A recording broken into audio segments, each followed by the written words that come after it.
Thank you for this opportunity to come and speak in this conference. My topic, I know I have 5 minutes, might land up taking 7.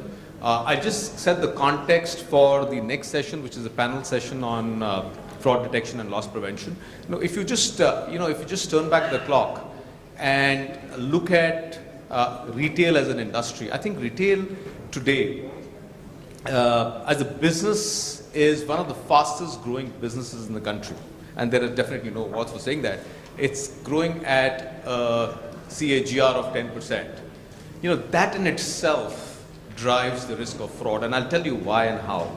Now, if you just look at the reasons for the pace at which this industry is growing, right? Or I would say on the basis of which this growth is happening, there is a fundamental shift in the way the business is happening in our country. A dynamic change in the way the business is happening in our country. So if I just go one by one, today, if you see, we have a very large and growing youth population, which is significantly, digitally savvy, right? And also very, very knowledgeable. So we need to give them the credit that they understand technology, one, two, and they are very, very knowledgeable. On the other side, we also have rising incomes and purchasing power. So what is that doing? That is actually leading to increasing expectations with respect to superior product quality.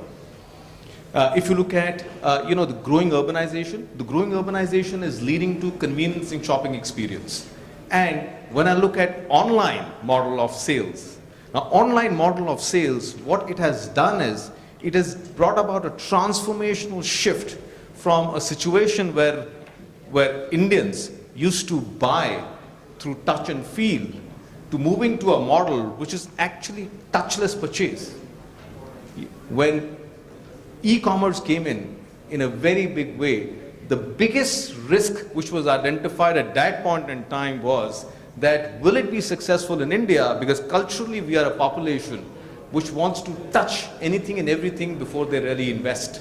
So we've moved to a model from taking decisions after touch and feel to a model which is absolutely touchless. So that's the space we are in, and you can imagine the pace at which this change has happened. Having said that, what has it done from a business perspective? Look, from a business perspective, it's brought down a significant change. And the change is that the consumer product life cycle, or I would say the consumer to product life cycle, has got significantly shortened.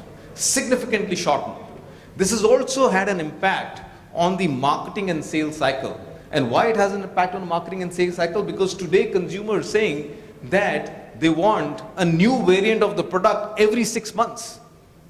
Imagine you're in a world today where every 9 months there is a new model which gets introduced and the previous model gets obsolete. So the life cycle of a product is 1 year, or less than 1 year, so to say.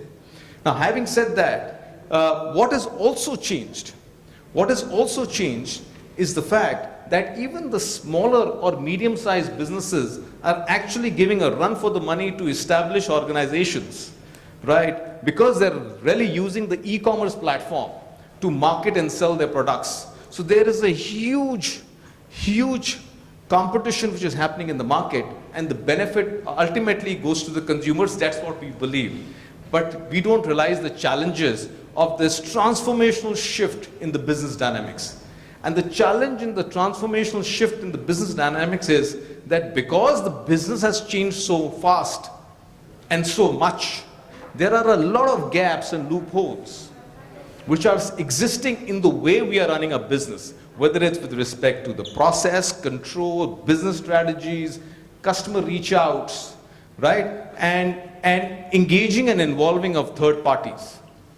Right, what it does is it exposes the entire business model to a number of frauds.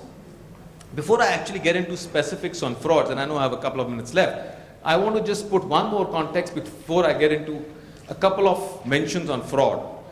If you see the slide, I know it's maybe people at the back can't see it. It's too fine a print. Having said that, we've moved from a model which was physical in-store point of sales, wherein we used to walk into a shop, buy a product and go out, to a model which is existing today, which is a multi-channel model. Now in the multi-channel model, people are using mobile apps, mobile point of sales, etc. Right? And the next transformational change which we will see, and it's bound to happen, is on the omni-channel front, which is again an experience, an end-to-end experience an individual can get even when he enters a shop, right? So a brick and mortar shop wherein he can get the similar or the same experience which he gets by ordering on the net. So that's omni-channel for us, which might happen in the next couple of years, so to say, the pace at which this, this industry is growing and emerging. Now, having said that, what is fraud here? Or I would say, how do you analyze and anticipate the risk of fraud? The first problem we have is, everyone in this industry is trying to know the unknown. Knowing the unknown is the biggest challenge in this industry. And when I say knowing the unknown is what can go wrong. When I look at retail as a sector and I say from a forensics or from a fraud standpoint, what can go wrong, I will get a lot of responses with respect to supply chain issues, procurement issues, shrinkage issues, pilferage issues. But we don't realize one thing. There is a huge convergence happening at the back end. A huge convergence happening at the back end, and think about it. Right here we're talking about retail, and I'm actually trying to be a bit more divergent because the convergence is at a sector or an industry level. There is a convergence in financial services and telecom. The entire mobile money concept, when you buy online through your mobile, there are 3 industries which are actually in play. Right? When you make a purchase through your mobile, there is a telecom industry, there is a financial services industry when I talk about banks, and there is definitely a retail industry. Right? There is real estate when you talk about brick and mortar. There is media industry because the entire advertising risk which retail gets exposed to. So there is a convergence not only with respect to consumers, products and organizations, there is a convergence at an industry level. So when someone wants to know and understand fraud in a retail, we really need to understand fraud with respect to all these industries to really do justice to our understanding of fraud in retail. Though I've mapped out certain frauds, in retail, but at the end of the day, there is much more than what meets the eye when you really look at retail and fraud risks in retail. So I think I had 5 minutes to set the context, and I think I have set the context. One of the questions which someone asked me when I was outside was, this is all good, but what do we do? Right? What is the one change we need to bring in to mitigate the risk of fraud? I mean, we can actually discuss fraud till the cows go home because the subject is so wide.